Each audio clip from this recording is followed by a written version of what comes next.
This is the 11th hour.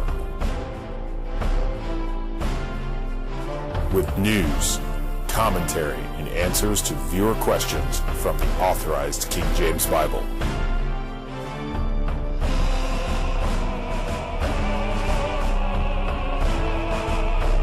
Here is Pastor Greg Miller. When you can't beat the message, then you try to take out the messenger. And that's the rule followed by all false teachers, and it's the rule being followed by the producers of Marching to Zion as they seek to undermine dispensationalism, because dispensationalists refuse to replace Israel with the church. Understanding dispensations is imperative for understanding the Bible. And by understanding dispensations, you will never confuse the church with Israel or try to replace Israel with the church. And that is why Anderson and his friends must attack dispensational theology. They need for listeners, readers, and viewers to not have sound doctrine and to not have a sound method of interpreting the Bible. This way, Anderson and others can use the scripture out of context, ignoring the intended meaning, and get away with these attacks on the nation of Israel.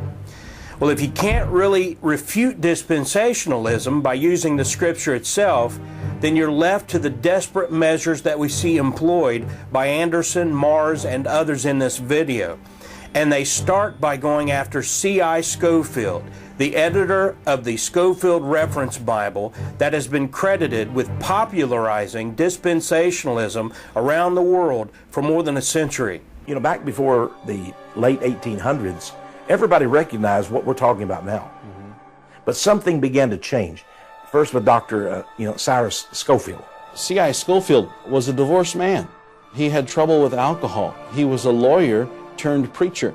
He left his first wife, Leontine Sierre, in 1883. That's the year after he wrote his first book, Rightly Dividing the Word of Truth. So in 1882, he writes his first book, Rightly Dividing the Word of Truth. 1883, he leaves his first wife, marries another lady, and then becomes a pastor in Texas. Very famous, very popular. Scofield's dispensational premillennial Bible was edited with financial assistance from prominent businessmen, some of which had questionable religious ties. So the supposed unpardonable sins of C.I. Scofield are that he was divorced and that he had a problem with alcohol. And based upon that, you are to believe that dispensationalism was founded by a drunken adulterer. Now, the problem with these complete misrepresentations of reality is that, number one, Scofield was taught dispensationalism and the pre-tribulation rapture, premillennialism, by other men. And these other men were not divorced, and most of them never touched alcohol. Number two, Scofield's marriage was over whenever he was saved in 1882 at the age of 36. By that time, Scofield had led a very sinful life that did involve drunkenness, but it's under the blood. You see, they don't tell you the full story. He wasn't just some slothful drinker with a failed marriage. BibleBelievers.com sums up Scofield's life before becoming a Christian with these words, quote, "He was born in Lenawee County, Michigan. He was reared in Wilson County, Tennessee, and privately educated. He fought in the Civil War from 1861 to 1865 under General Robert E. Lee. His distinguished service in the war earned him the Confederate Cross of Honor. He was admitted to the Kansas bar in 1869. He was elected to the Kansas House of Representatives, where he served for 1 year. Then President Grant appointed him U.S. Attorney for Kansas in 1873. And he worked as a lawyer in Kansas and Missouri from 1869 to 1882. And then Scofield got saved at the age of 36. No one knows exactly what had transpired by that time, but his wife sued him for divorce, and it was granted. Meanwhile, Scofield's church, which was a very Bible-believing Christian church, knew enough about the divorce to decide to go ahead and ordain Scofield into the ministry and make him an associate pastor that same year. The First Congregationalist Church of Dallas in 1883 was one of the strongest gospel-preaching, Bible-believing churches in the world. So think about that misrepresentation that you just heard from a guy named Matt First in the video clip. First doesn't mention Scofield not being saved until that year. First doesn't mention that Scofield's first marriage was to a Roman Catholic woman, and that this Roman Catholic woman divorced Scofield after he became a Bible-believing Christian. Things get interesting when you put this video to the test. For example, take this comment from Tex Mars that you heard at the beginning of the clip. You know, back before the late 1800s, everybody recognized what we're talking about now. But something began to change. First with Dr. Cyrus Scofield. Quote, back before the late 1800s, everybody recognized what we're talking about now, end quote. Really? Mars is taking for granted the fact that few people will test his words. Most people will just post things on the internet, quote people, and they don't test it. They don't look for documentation. But if you do your own independent research, you'll find that not everybody recognized what Mars is talking about here as being true before the late 1800s.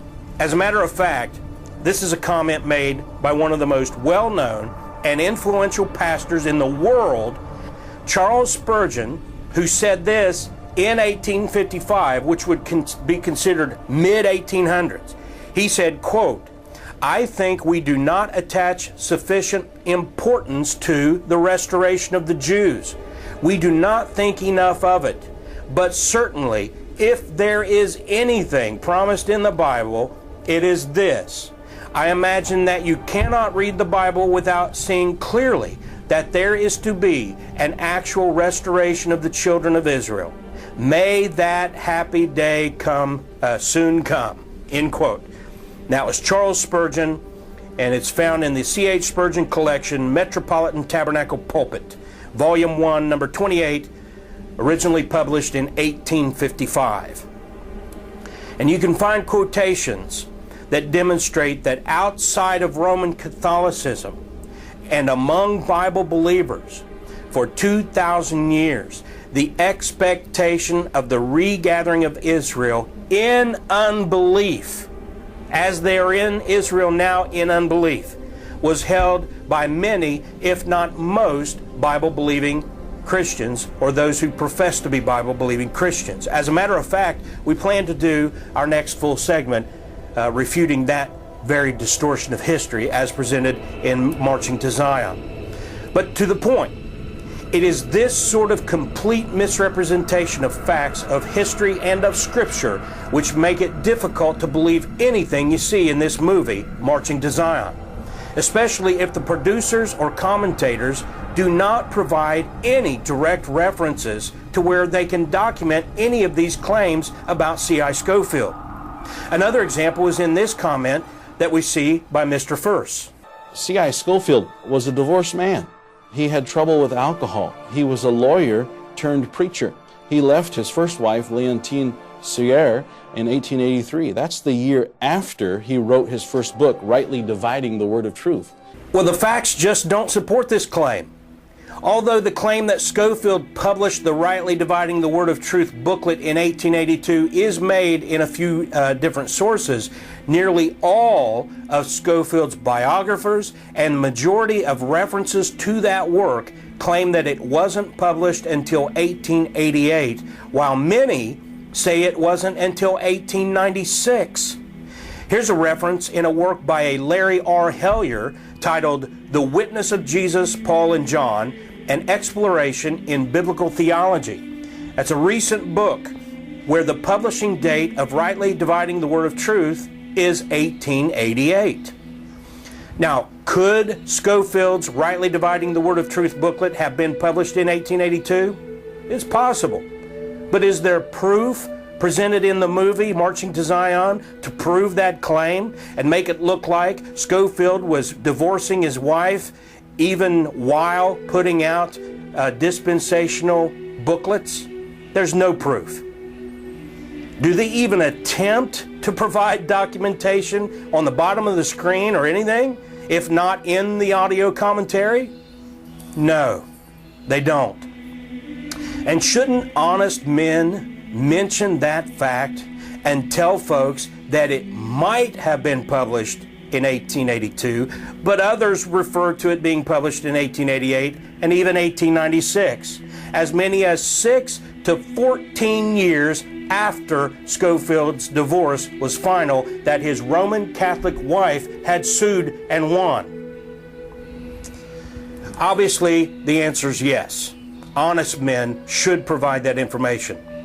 But the desire to assassinate the character of C.I. Scofield is not based upon a desire for truth.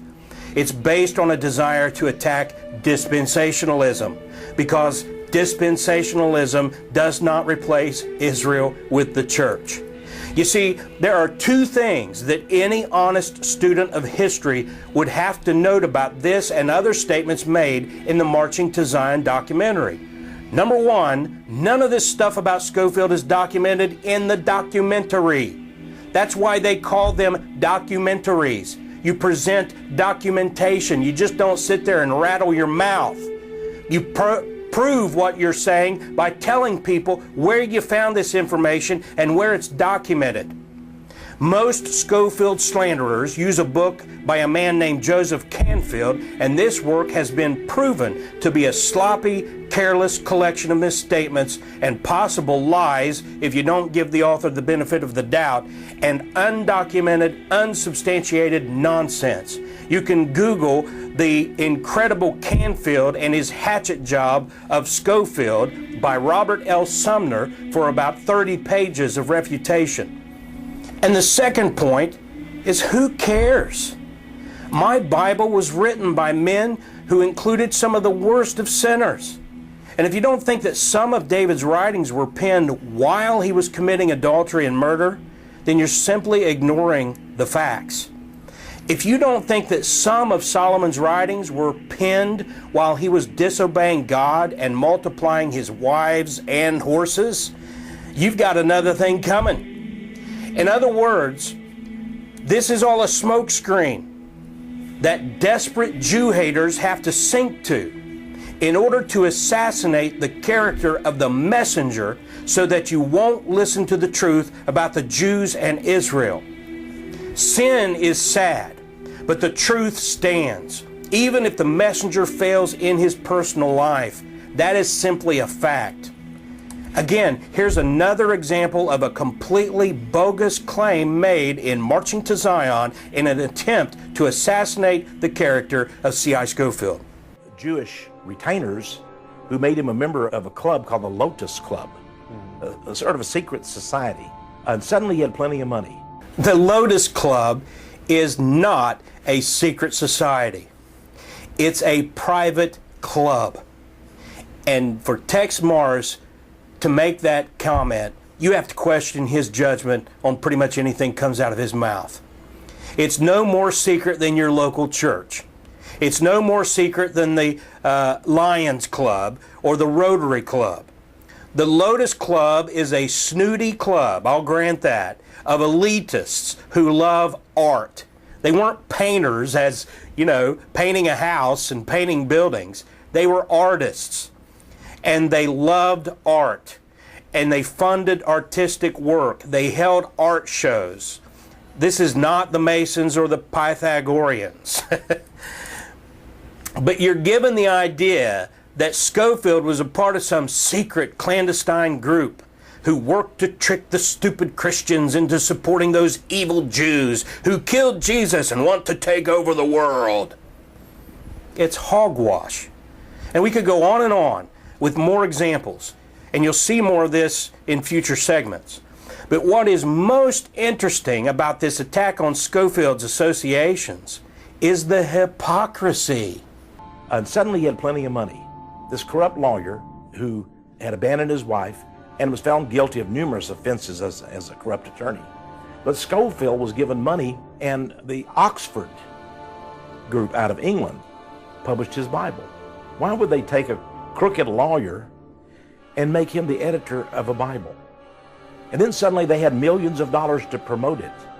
With that amount of money, then the Bible took off. And it basically sealed the deal for the Jews. Here are Mars, Anderson, and others slandering Scofield for his associations and funding sources, while they work with a guy named Paul Wittenberger, whose work in the movie industry includes titles like Itty Bitty Titty Committee. That sounds like Sunday school material, doesn't it? The Beach Party at the Threshold of Hell. Is that a youth event at Paul's church? Ghost Whisperer, The Other Side. Can you say necromancy? Behaving badly. Should we talk about Steven Anderson's questionable associations, who themselves have questionable associations? Actually, the answer is no. We only bring it up to show how stupid Anderson and his friends are for bringing it up in their attempt to slander Scofield. Wasn't it bothering Paul Wittenberger to do this segment when he knows his own associations? He knows where his money's come from? It's crazy. I couldn't care less what sort of trash that the Marching to Zion producers have worked on in the past. We're focusing on refuting the false teaching and exposing the false claims in the film. But this character assassination of C.I. Scofield must be confronted, as we've done here. And it must be pointed out that Anderson and all the other anti-Israel speakers and authors are forced to stoop to such tactics because they do not have the truth on their side. They are marching to Zion with lies.